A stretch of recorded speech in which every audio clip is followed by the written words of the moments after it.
मित्रांनो, आम्ही विदर्भात राहतो, पण आमची सगळी पाळंमुळं कोकणात असल्याने आम्हाला कोकणातील फळांची प्रचंड आवड आणि आकर्षण आहे.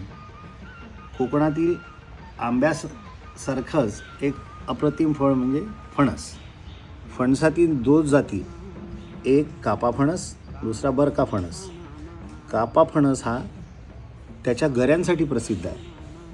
आतील सुंदर केशरी किंवा सोनेरी रंगाचे गरे, गोड आणि मोठ्या आकाराचे गरे हे आम्हाला विदर्भाच्याच आमच्या भूमीत खायला मिळत आहेत, असे आम्ही भाग्यवान. फणस चिरताना फणस झाडावरनं काढल्यावर त्याच्या देठातनं पांढरा चीक बाहेर येतो. तो पांढरा चीक फणस जर का चांगला पिकलेला असेल झाडावरच तर त्याचा चीक कमी प्रमाणात येतो. तरी पण कापताना हाताला चिकटावा येऊ नये चिकाचा, म्हणून त्याला खोबरेल तेल सुरीला आणि हाताला दोघांनाही लावणं गरजेचं असतं.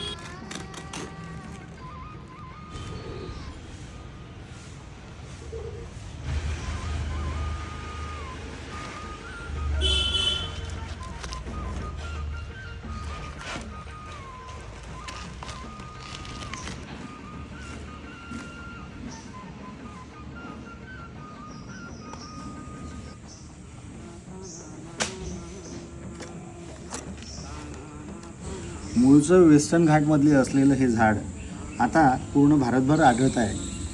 स्थानिक भाषांमध्ये त्यांना चक्का हे नाव होतं. चक्का हे नाव उच्चारायला पोर्तुगीजांना जरा कठीण पडायचं, त्यामुळे त्यांनी त्याला जॅका जॅका म्हणायला सुरुवात केली आणि जॅकाचा अपभ्रंश पुढे जॅकफ्रूट म्हणून झाला. अशी त्याच्या नावाची निर्मिती झाली. आता हे झाड पूर्ण भारतभर आढळतं. त्याच्या अनेक जाती आहेत आणि परदेशातूनही अनेक जाती लोक मागवून त्याचा व्यवसाय करत आहेत. फणसाच्या आतल्या बियाला आठळी म्हणतात.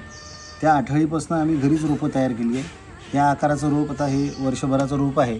मागच्या वर्षी आठळी लावली होती, त्याचं रोप आता एवढं मोठं झालेलं आहे. घरीच आम्ही यांच्या वृक्षांची निर्मिती करतो आणि आपल्या मित्रांना हे वाटप करतो किंवा आमच्या शेतामध्ये लावतो.